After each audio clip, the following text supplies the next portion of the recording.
And it means namaz is a relaxation for all of us. Namaz is the way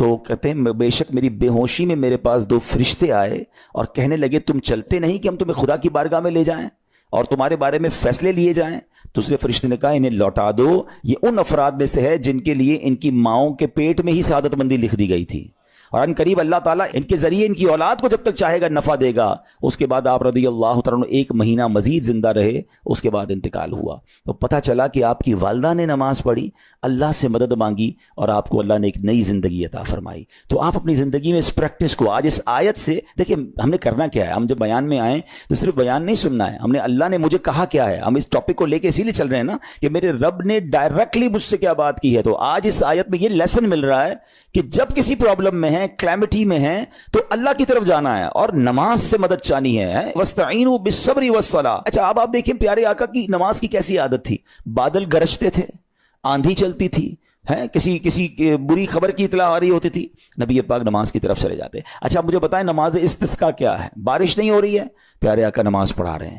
سورج گہن ہو رہا ہے, نبی پاک نماز پڑھا رہے ہیں. چاند گہن ہو رہا ہے, پیارے آقا نماز کی طرف. یعنی کس قدر اللہ کی طرف رجوع ہے. And whenever anything bad happen یا گوئنگ ٹو بیڈ ہیپن, ہونے والی لگ رہی ہے, کچھ بڑا ہونے والا ہے. ہمیں بھی تو خبریں آ رہی ہوتی ہے نا کہ بھائی کل بہت شدید بارش ہوگی, اللہ نہ کرے کوئی اور بری خبر ایکسپیکٹیشن ہے, آپ کو کاروبار میں کوئی ایسی خبر آنے کا ڈر ہے, یا آپ کی کوئی شپمنٹ جاری ہے, واٹ ایور آپ چاہتے ہیں ہر چیز بہتر ہو جائے. قرآن نے فارمولا دیا نا, وَاسْتَعِينُوا بِالصَّبْرِ وَالصَّلَاةِ. اللہ نے ڈائریکٹلی مجھے اور آپ کو کہا ہے. تو from now on words make your practice کہ میں نے انشاءاللہ نماز سے مدد لینی. اور آپ اپنی آنکھوں سے دیکھیں گے اور آپ اللہ سے عرض بھی کریں کہ اللہ تو نہیں قرآن میں کہا ہے مدد لے, میں نے کھڑا ہو گیا نماز کے لیے. تو نماز سے آپ نے مدد لینی ہے. اچھا اب اس کے بعد آیت کا جو سیکنڈ پارٹ ہے کہ صبر سے بھی مدد لینی ہے. اور آگے کیا فرمایا, ان اللہ مع الصابرین, اللہ صابروں کے ساتھ ہے. سبحان اللہ. اس کا مطلب یہ ہوا کہ اللہ تعالیٰ اپنے علم و قدرت کے ساتھ ویسے تو ہر کسی کے ساتھ ہے, لیکن یہاں صبر کرنے والوں کا خاص ذکر اس لیے ہوا تاکہ انہیں معلوم ہو جائے کہ اللہ تعالیٰ ان کی مشکلات کو دور فرما دے گا. مگر کرنا کیا ہے؟ صبر کرنا ہے. اچھا اب صبر کے بارے میں 2 باتیں بڑی اہم ہیں کہ صبر نارملی ہم جب بھی صبر کے بارے میں سنتے ہیں تو صبر ہم کہتے ہیں یار تکلیف آئی ہے صبر کرو, یقیناً یہ بھی صبر ہے, مگر صبر کی ایک اور قسم بھی ہے جو اس سے بھی سپیریئر ہے, جو اس سے بھی افضل ہے. اور وہ کیا ہے؟ گناہ کے لیے دل چاہے, حرام کے لیے دل چاہے, نفسانی خواہشات برا کام کروانا چاہ رہی ہیں اور بندہ اس پر صبر کرے. یہ صبر جو ہے نا, یہ شریعت کو اور محمود ہے اور بڑا افضل ہے کہ انسان کو جی چاہے کہ فلاں گناہ کرنا ہے مگر وہ اس پر صبر کرے. اور دوسرا صبر وہی ہے جو ہم جانتے ہیں کہ کوئی مصیبت آ جائے, کوئی آفت آ جائے, کوئی ہمارا اللہ نہ کرے کسی سے لڑائی ہو جائے, ہمیں کوئی برا بلا کہے, ہم اسے معاف کر دیں, صبر کریں. یا جسمانی تکلیف ہے, کاروبار میں پرابلم ہے, ہم اللہ کی رضا پر راضی رہیں. تو یہ 2 قسم کے صبر ہیں. اور جب کوئی بندہ صبر کرتا ہے نا تو قرآن و حدیث اور بزرگان دین کے اقوال سے میں اب آپ اس کے 10 فائدے بتانا چاہتا ہوں. میں کہتا جاؤں گا, آپ اللہ کے ذکر کی نیت سے سبحان اللہ بھی کہتے رہیں, جنت میں درخت بھی لگاتے رہیں. ٹھیک ہے. اللہ تعالیٰ صبر کرنے والوں کے ساتھ ہے. صبر کرنے والے کو اس کے عمل سے اچھا اجر ملے گا, صبر کرنے والے کو بے حساب اجر ملے گا. صبر کرنے والوں کی جزا دیکھ کر قیامت کے لوگ حسرت کریں گے. صبر کرنے والے رب کریم کی طرف سے درود و ہدایت اور رحمت پاتے ہیں. صبر کرنے والے اللہ کو محبوب ہیں. صبر آدھا ایمان ہے. صبر جنت کے خزانوں میں سے ایک خزانہ ہے. صبر کرنے والے کی خطائیں مٹا دی جاتی ہیں اور صبر ہر بھلائی کی کنجی ہے. اب آتے ہیں ان دونوں صبر کو تھوڑا سا ڈیفائن کرتے ہیں. ایک نفسانی خواہشات, گناہ کا جی چاہتا ہے, کیونکہ نفس ہے نا وہ تو ہر وقت موج مستی چاہتا ہے, وہ تو ہر وقت چاہتا ہے جناب بس یہ بھی کام کر لوں وہ بھی کر لوں. اب مجھے یہ دیکھنا ہے کہ میرا یہ کام اللہ کو راضی کرے گا یا رب کو ناراض کر دے گا. لیکن جو نفسانی خواہشات پر صبر کرتا ہے نا, گناہ سے اپنے آپ کو بچاتا ہے, قرآن کیا کہتا ہے, وَأَمَّا مَنْ خَافَ مَقَامَ رَبِّهِ وَنَهَى النَّفْسَ عَنِ الْهَوَىٰ فَإِنَّ الْجَنَّةَ هِيَ الْمَأْوَىٰ. اور رہا وہ جو اپنے رب کے حضور کھڑے ہونے سے ڈرا اور نفس کو خواہش سے روکا تو بے شک جنت ہی اس کا ٹھکانہ ہے. دل چاہ رہا ہے, شیطان کہہ رہا ہے کر لے, کوئی دیکھنے والا نہیں ہے, علاقہ بھی چینج کر لیا, شہر بھی تبدیل ہو گیا, nobody here to watch you, مگر اللہ دیکھ رہا ہے. اچھا نارملی اگر غور کریں ہم گناہ کرتے کیوں ہیں, جتنے بھی گناہ ہیں, واٹ ایور لسٹ آف گناہ اٹھائیے, کوئی شراب پیتا ہے, کوئی بدکاری کرتا ہے, معاذ اللہ کوئی جوا کھیلتا ہے, کوئی جناب بے حیائی کرتا ہے, گندی چیزیں دیکھتا ہے یا جھوٹ بولتا ہے, واٹ ایور, ان تمام گناہوں میں تھوڑی سی لذت ہے, ٹیسٹ. ٹھیک ہے, غیبت میں بھی ٹیسٹ ہے, بلکہ کتابوں میں آیا کہ غیبت میں شراب سے بھی زیادہ مزہ ہے, جبھی تو بندہ چھوڑتا نہیں ہے. اچھا لیکن یہ تمام ٹیسٹ میں ایک بڑی اہم بات اب میں کہنے جا رہا ہوں. یہ بزرگ نے بڑی کمال کی ون لائنر ہمیں دے دیا ہے. وہ کہتے ہیں کبھی بھی لذت کے لیے گناہ مت کرنا, کیونکہ لذت ختم ہو جائے گی, گناہ کا جواب اور پنشمنٹ باقی رہ جائے گی. اب آپ اس فارمولے کو سامنے رکھیں کہ جب بھی ہم گناہ کرتے ہیں فیو منٹس یا فیو آورز کی ایک انجوائمنٹ ہے, آفٹر دیٹ انجوائمنٹ ختم, مگر اس کا جواب باقی ہے, عذاب باقی ہے, اللہ نہ کرے اللہ ناراض ہوا تو پنشمنٹ باقی ہے. تو کیا فرمایا, انجوائمنٹ کے لیے گناہ مت کرنا, انجوائمنٹ ختم ہو جائے گی, عذاب باقی رہ جائے گا. اور اگلا سینٹنس کتنا خوبصورت ہے, فرماتے ہیں کبھی بھی تکلیف کی وجہ سے نیکی مت چھوڑنا, تکلیف ختم ہو جائے گی, اجر باقی رہ جائے گا. اب مثال دیتا ہوں, اس کی 2-3 ایگزامپل سمجھیے. گناہ کی ایگزامپل تو آپ سمجھ گئے کہ کوئی بھی تھوڑی دیر کا گناہ کرتا ہے, لذت پاتا ہے, وہ گناہ ختم, عذاب باقی. اب نیکی میں کیا ہوتا ہے, فجر کے لیے اٹھنا, نیند آ رہی ہے, دل نہیں چاہ رہا, آپ اٹھے, آپ نے وضو کیا, فجر پڑا, وہ اٹھنے کی تکلیف تو ختم ہو گئی نا, واپس سونا تو سو جائیے, مگر فجر کا اجر اور ثواب باقی رہ گیا ہے. رمضان کے روزے ڈیفیکلٹ ہیں, لیکن افطار کے بعد تکلیف ختم ہو جاتی ہے, ہم کھاتے پیتے ہیں, موج کرتے ہیں, مگر ثواب باقی رہ جاتا ہے. کبھی کبھی آپ کو کوئی مسجد میں بلاتا ہے, یار چلو بھائی بیان ہو رہا ہے, اجتماع ہو رہا ہے, کوئی نیکی کی بات ہو رہی ہے, نہیں یار دل نہیں چاہ رہا, آپ آ گئے, آدھے 1 گھنٹہ بیٹھے, پھر چلے گئے, وہ آپ کا جو ٹینشن تھا یا پریشر تھا وہ ختم ہو گیا, مگر ثواب باقی رہ گیا. تو اب اس فارمولے کو یاد رکھیے گا, جب بھی گناہ آپ کی طرف آئے نا, آپ سوچیں کتنی دیر کا فائدہ ہے, 1 گھنٹہ دوستوں کے ساتھ بیٹھوں گا, بری باتیں کروں گا, 2 گھنٹے فلم دیکھوں گا, 2 ڈھائی 3 گھنٹے, بس اس کے بعد جواب تو باقی ہے نا, قیامت تک اللہ کو جواب دینا پڑے گا. نہیں یار مجھے انجوائمنٹ کے لیے گناہ نہیں کرنا ہے. اور جب کوئی نیکی کا کام آئے اور آپ کو لگے یار دل نہیں چاہ رہا, مزہ نہیں آ رہا, بوریت ہوگی, چھوڑنا یار, تو بندہ سوچے کتنی دیر کی نیکی ہے, آدھے گھنٹے کی, 1 گھنٹے کی, بس 2 گھنٹے کی, اور ثواب باقی رہ جائے گا. Let's do it. اگر یہ بات سمجھ آ گئی نا آپ کو, تو انشاءاللہ دیکھیے گا گناہ سے بچنا اور نیکیاں کرنا آسان ہو جائے گا. تو اب کیا فرمایا قرآن نے کہ جس نے اپنے نفس کو روکا, کیا خوبصورت آیت ہے, وَأَمَّا مَنْ خَافَ مَقَامَ رَبِّهِ وَنَهَى النَّفْسَ عَنِ الْهَوَىٰ, اور رہا وہ جو اپنے رب کے حضور کھڑے ہونے سے ڈرا اور نفس کو خواہش سے روکا, تو بے شک جنت ہی اس کا ٹھکانہ ہے. اور ایک اور جگہ کمال سے فرمایا, وَلِمَنْ خَافَ مَقَامَ رَبِّهِ جَنَّتَانِ, مبارک ہو ان کو جو اللہ سے ڈرتے ہیں نا, صبر کرتے ہیں, گناہ نہیں کرتے, رک جاتے ہیں. قرآن کہتا ہے جو اپنے رب کے حضور کھڑے ہونے سے ڈرے اس کے لیے 2 جنتیں ہیں, 1 نہیں 2 جنتیں ہیں. سورہ رحمان کی آیت ہے.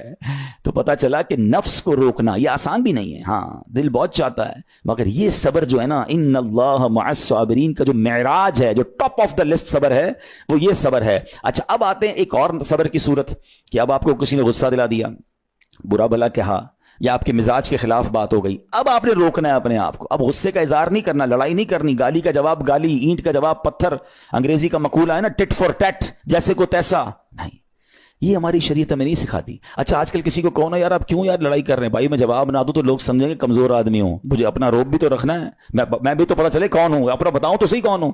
سچی بات پتہ ہے کیا ہے, جو ٹٹ فور ٹیٹ کرتا ہے, گالی کا جواب گالی سے دیتا ہے نا, وہ واقعی بتا دیتا ہے وہ کون ہے, وہ اپنا تعارف کروا رہا ہوتا ہے کہ یہ بھی ایسا ہے, میں بھی ویسا ہی ہوں. او بھائی. اچھا پھر ایک اور عجیب جملہ بڑا مشہور ہے آج کل, جناب ہم شریف کے ساتھ شریف ہیں, ہم بدماش کے ساتھ بدماش ہیں. مجھے آج تک سمجھ نہیں آئی یہ کون سا بٹن لگا ہوا ہے آپ کے اندر کہ شریف کے ساتھ آپ شریف ہو جاتے ہیں, بدماش آتا تو آپ بھی بدماش ہو جاتے ہیں. جناب والا, شریف آدمی شریف کے ساتھ بھی شریف ہوتا ہے, بدماش کے ساتھ بھی شریف ہوتا ہے. جب بھی تو وہ غلط آدمی اچھا ہوگا نا.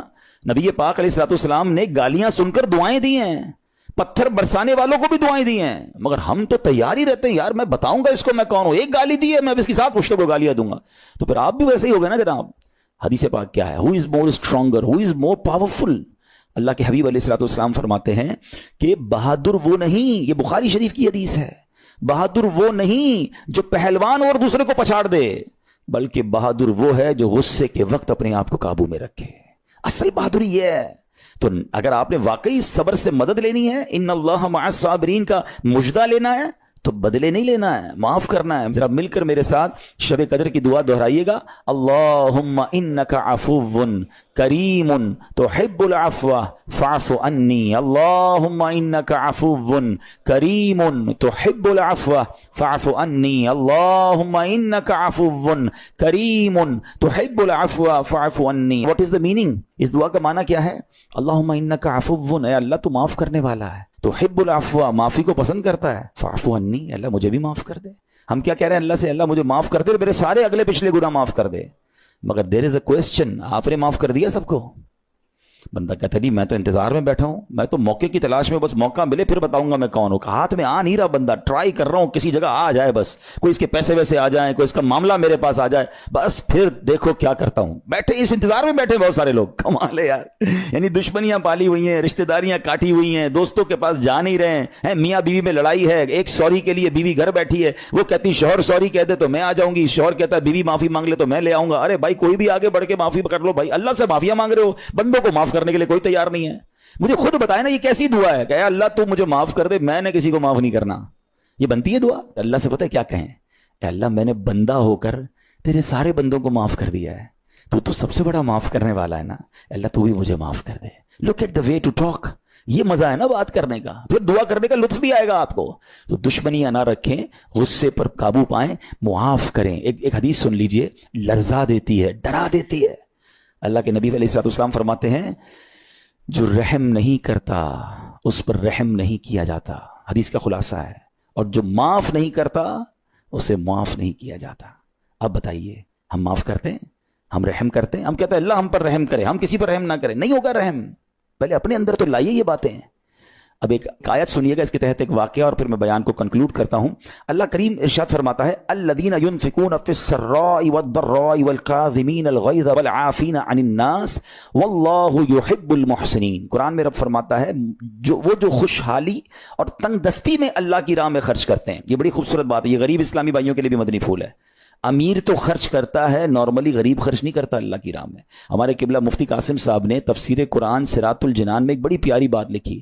آپ کہتے ہیں پوری دنیا کے امیروں کا سروے کر لینا, ان کی جو پیسے بڑھنے کی ایک وجہ یہ بھی ہوتی ہے کہ وہ کہیں نہ کہیں چیریٹی کر رہے ہوتے ہیں, مدد کر رہے ہوتے ہیں. وہ مدد اور وہ نیکی ان کے پیسے بڑھا رہی ہوتی ہے.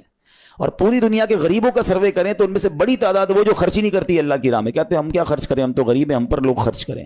میں آپ کو فارمولہ دے رہا ہوں اور یہ قرآن سے دے رہا ہوں. جو تنگی میں بھی اللہ کی راہ میں خرچ کرتے ہیں, جو خوشحالی میں بھی خرچ کرتے ہیں. آپ تنگی میں آپ روپیہ خرچ کریں, یہ نہیں کہتے آپ 10,000 روپے خرچ کریں, جتنی آپ کی حیثیت.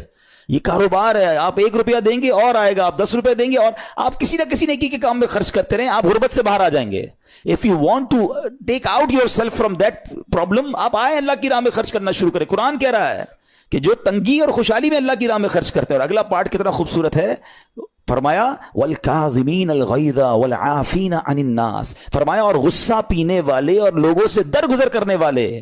انعام کیا ہے, واللہ یحب المحسنین, اور اللہ نیک لوگوں سے محبت فرماتا ہے. اور پھر ہاں زندگی میں کلیمٹیز, پرابلم, بیماریاں, مشکلیں, قرآن خود کہتا ہے کہ من قریب تمہیں آزمائیں گے. کبھی بیماری آئے گی, کبھی بھوک آئے گی, کبھی مال کم ہو جائیں گے, کبھی ڈسٹربنس آئے گی, خوف آ جائے گا. تو بی ریڈی فار دیٹ, صبر کرنا ہے, کیونکہ اللہ نے فرمایا وبشر الصابرین, صبر کرنے والوں کے لیے خوشخبری ہے. تو اللہ کرے کہ یہ بات ہمیں سمجھ آ جائے اور ہم اس آیت پر عمل کرنے والے بن جائیں تو زندگی بڑی آسان ہو جائے گی. یہاں ایک میں عقیدے کی بات بھی کلیریفائی کر دوں. کچھ لوگوں کو بعض اوقات کنفیوژن ہوتی ہے یا لوگ کنفیوژن کریٹ کرتے ہیں. مجھے ایک بات بتائیے گا کہ اللہ کیا کہہ رہا ہے, وَاسْتَعِينُوا بِالصَّبْرِ وَالصَّلَاةِ, اے ایمان والو صبر سے اور نماز سے مدد چاہو. کیا صبر اور نماز خدا ہیں؟ بتائیے, نہیں ہے نا, اللہ تو نہیں ہے. ہم صبر اور نماز کی عبادت تو نہیں کرتے.